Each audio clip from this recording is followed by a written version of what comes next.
Lord Supreme.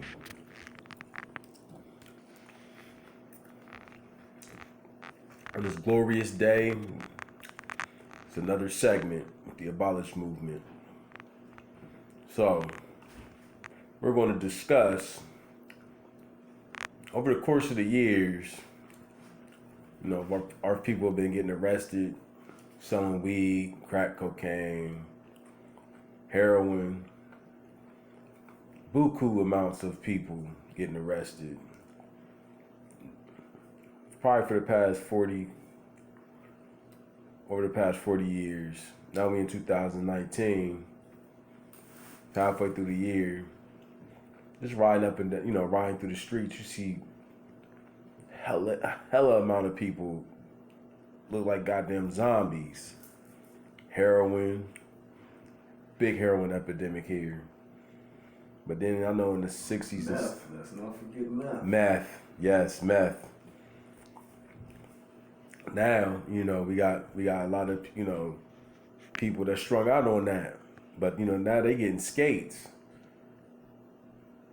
They get let free. They getting programs to where they can get off the heroin. You know what I mean? But back then, the 60s and 70s, they got arrested. The 80s, they got arrested. Sent straight to the jail. Now, this affecting everybody, all neighborhoods.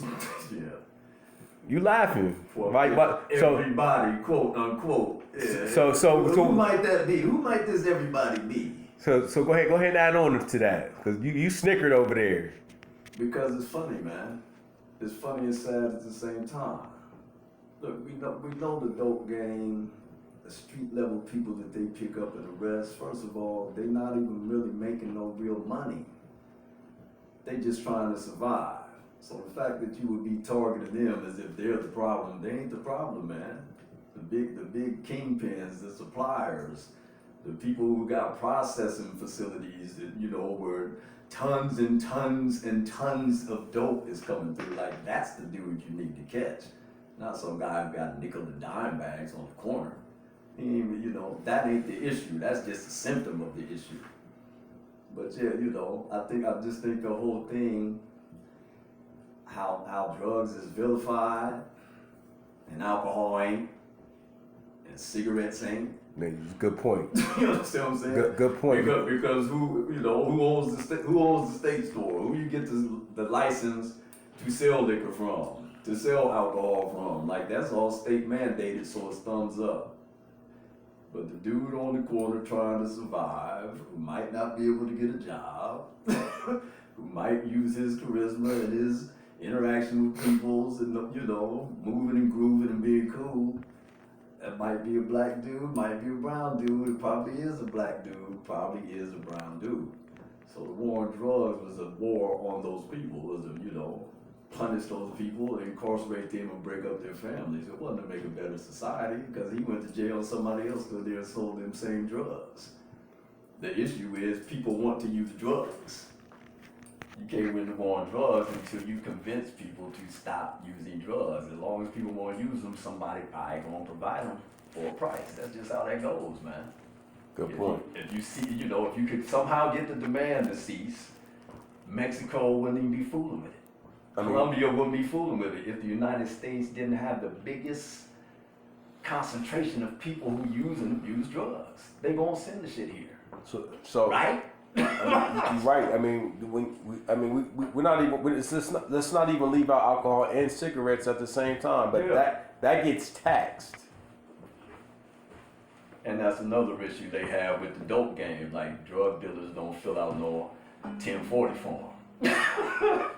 Which I always joke with people about. I said, look, just hypothetically speaking, what if?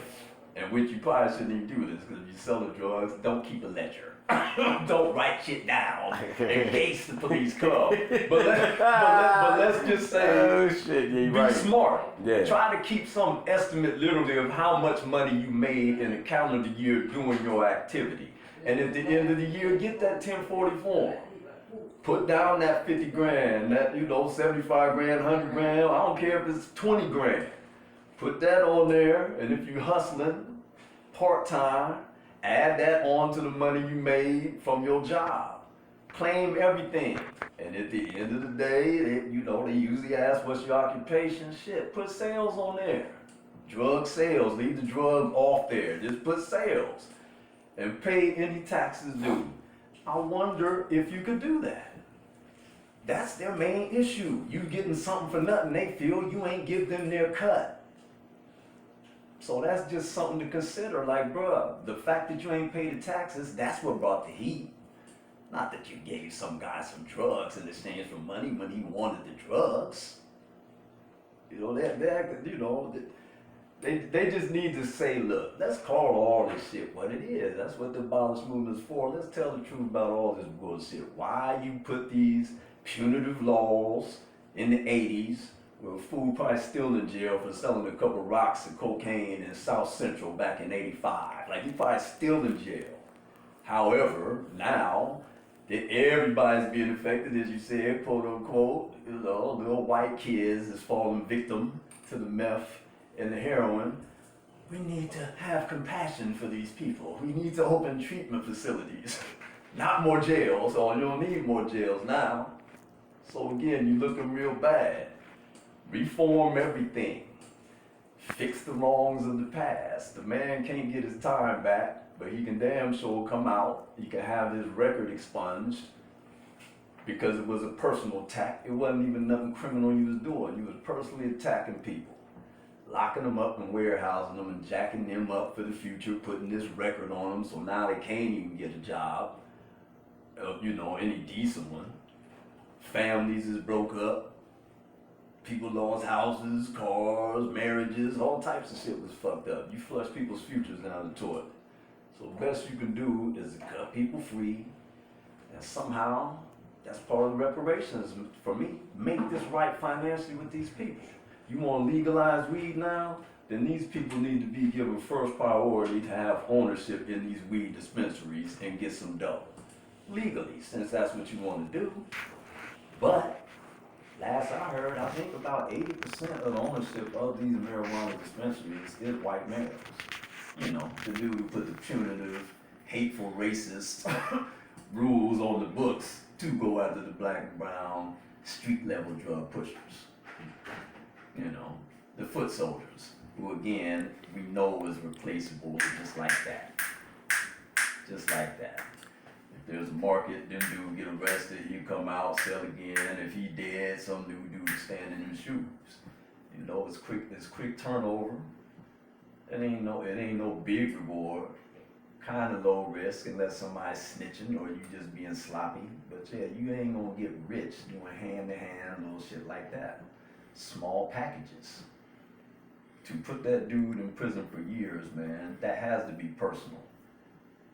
Because, you understand? It has to be personal. You ain't catching some dude in a trailer for the dope. He ain't pushing dope on little kids. So I see it for what it is, and they definitely know now the hypocrisy's been exposed. You was being real punitive, man, and now you don't want to do it because there's too many people looking like you who's falling victim. There's white kids kicking over dead off of heroin. You know somebody who's lost a son or a daughter tragically early, just found dead and unresponsive. So now you like, oh, we was wrong. We was wrong. Treatment is the answer. Well, it wasn't then, but at least you see it for what it is now. But make it right with the people that you punished unfairly back then. I ain't saying throw all these white people in jail for the 20 years over this heroin and meth, because two wrongs ain't gonna make the shit from the past right. But you can go back and try to fix it with them people. Shit, their names is on the book. They was incarcerated. They ain't hard to find. Not in this era. You got name, social security number. You can easily find them men and women and make it right, man. And apologize. Admit what you did. That'll make everyone feel better. You especially. Take that weight off your chest. Come clean about what you did and what your motivations was. It's easy to see. Yeah, it's easy to see. Because I ain't heard nobody yet saying we need to come down with the wrath of God on any of these heroin addicts. You know, they got drug court, drug sympathy court. Drug sympathy court. What the hell is that? That's what it is. When you go in there saying, I have a heroin problem. That's why I stole. That's why I passed these bad checks. That's why, that's why I can't piss clean and I'm on probation. Don't send me back. Like, it's the whole atmosphere of sympathy. I ain't felt that once when I went to court for anything. I ain't never felt, this man trying to reach out to me and, get me on the right path, give me a break. I ain't never felt that, man. So yeah, if you can clean up the courtroom and clean up society at the same time, realize that locking people up and warehousing them like animals does not do nothing to make the situation better. It don't, man. It don't. Better people don't come out of prison usually. Usually you just waste all that time. You in there maybe learning how to do crime better, do a different crime. Bitterness builds up, hatred, animosity, psychosis. It ain't therapeutic. Shit, if you get better while you're in prison, man, you did that on your own. There's no rehabilitation programs there, really. They done took all that shit out of there, man. They literally just locking you up and giving you them 3 hots in the cot. And on your release date, they gonna cut you loose like you're supposed to go out there and be a success. With what? Like, what tools did you give me? I'm worse off now than when I came in. Along with, them, the higher ups, the elite, bringing the drugs over here. Wesley Snipes said it in New Jack City when he's playing the character Nino Brown. Nino Brown didn't start this. He said, quote, verbatim what he said in that movie. We don't own no planes. We don't own no boats.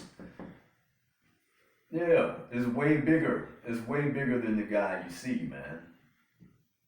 But the guy you see is the dude who's, he's carrying all the freight. Like every blue moon, you hear about an El Chapo catching heat, or a Pablo Escobar, or a Griselda Blanco catching heat.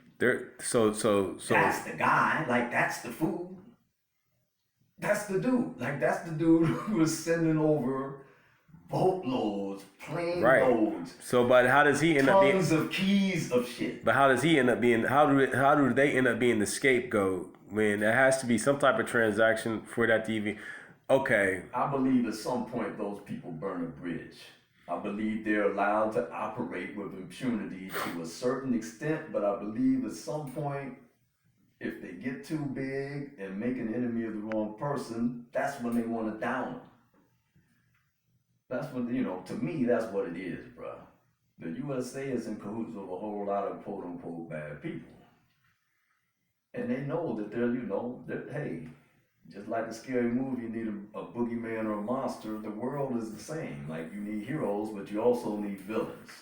Always. So I think as long as these people toe the line and don't insult the wrong person, they can kind of let them operate with impunity. Feed me a few busts, give me a couple guys who's trying to make their way up. They probably snitching on people here and there too. Because the cops need to make arrests. Hey, we don't never make no drug arrests, we can't stay in business. So I think one hand washes the other, but at some point there may be an insult too big to where now they want that person dead or in jail. And but how long did Pablo Escobar operate? How long did El Chapo operate? Before finally you catching up with him. And again, you ain't stopping shit because his daggone capo, the next man in charge, while El Chapo's sitting in prison in the United States, everyone move up one. So everyone move up one on the ladder. So how shut that cartel down? So they're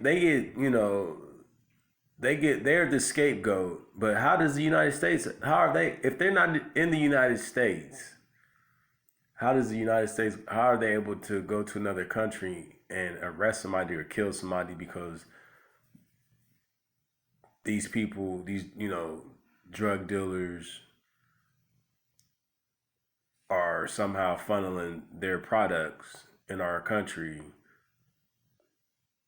So our police have the jurisdiction to go to another country and police them? It seemed like that. If look, hey, El Chapo is here. He's here, because they couldn't. They claimed they couldn't contain him nowhere else, and maybe they couldn't. Because last time I saw him somewhere else, they come to give him his meal, and they look in the cell. He gone, man. They done tunneled up under the cell, and the man done disappeared in the middle of the night.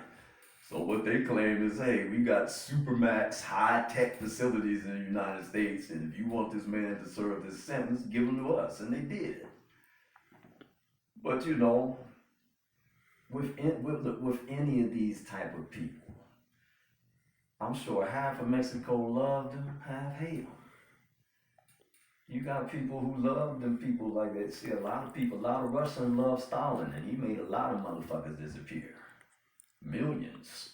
So, as much as some people are, this is the most loathsome, disgusting creature, a lot of people revere these people, man. Whether they butchers, drug sellers, or whatever they do. Mass murderers. It's a cult of personality. So yeah, Mexico, probably with the bodies in the street, this, that, and the third going wrong. There's some people they would love for the U.S. to come pick up. But what does that solve if the U.S. still has the biggest population of drug users and abusers? You think somebody ain't gonna take that position? and run that cartel and keep that supply of dope coming and count them billions of dollars in a country where job opportunities may not be all that great? Hey, the people is walking here across the desert for a reason. Ain't no disrespect, but it ain't just the violence, it's just the lack of opportunity, period. That's right. So here's an opportunity to make a lot of money in narcotics. What, they ain't gonna take it? Shit. They gonna starve? So again, I'm not blaming them in no way, shape, or fashion, man. Nah, definitely. All this shit is complex. Maybe it's time to just legalize everything, man, and just say, hey, the person who's responsible for this is you. You responsible for what you put in your body. It ain't no different than food. Like, look, we got an obesity epidemic. There's motherfuckers kicking down the door of McDonald's and putting the manager of McDonald's in cuffs and taking his ass to jail. So, again, what's the difference then? Why is he allowed to sell all that fat? He ain't in trouble. Why is Ruffles allowed to sell all that salt? They ain't in trouble. That's right. Why is Dolly Madison allowed to sell all that sugar? They ain't in trouble. Coca-Cola, they ain't in trouble. So Paul Ball cigarettes, they ain't in trouble. You want to pick and choose what drugs you want to persecute. And again, we go back to color because most of these drugs should be the weed, the coke, alcohol. That's coming from countries where the predominant population is brown. Alcohol, brown or black. Can't forget the alcohol. And alcohol is what? You can make that anywhere, but it's not like it's coming from a country where everyone's black or brown. That's why you want to give it the thumbs up. But you know where the weed and the coke mainly is coming from. Those people ain't white. The customers is white. You understand? The dude growing it, the dude doing the leg work, selling it, processing it, they look one way, but the white cat got more disposable income, so he can buy more drugs. I ain't saying black people don't use them, but come on. Why was the crack over here and the powder over here? The powder cost more. Right. We had more money. The white dude, so he had the white powder. The black dude had to stretch his, rock it up, make smaller portions, because people have smaller income to spend on this shit. That's right. So in other words, when you said the rocks was bad, you knew who you was punishing. When you said the coke is recreational, you knew who you was giving a slap on the wrist. So all your different motivations for what you're doing. You try to be honest with yourself, and if they lying to you, be able to spot a lie. Because a lot of this shit is real shady, man. Real shady. Solutions. They're trying to get you, it's like, hey, look over here, and picking your pocket back over there. Yep. Why are you looking at this fool shaking his hand over here? Focus on what you need to see, not on what they want you to look at. Try to see what you need to see and see it for what it is. Jim Crow, that was real good, man. Real good answers. Hey, look, I hope really, because there's talk, heavy talk, even Trump is saying he wants to do something with criminal justice reform. Now, he ain't got shit done yet. You know, the mines in West Virginia ain't open. All the manufacturing jobs didn't come back. He's still pounding on the desk about the wall he wants to build, which is the biggest waste of time, because like I said, they tunneled in to get El Chapo out, bruh.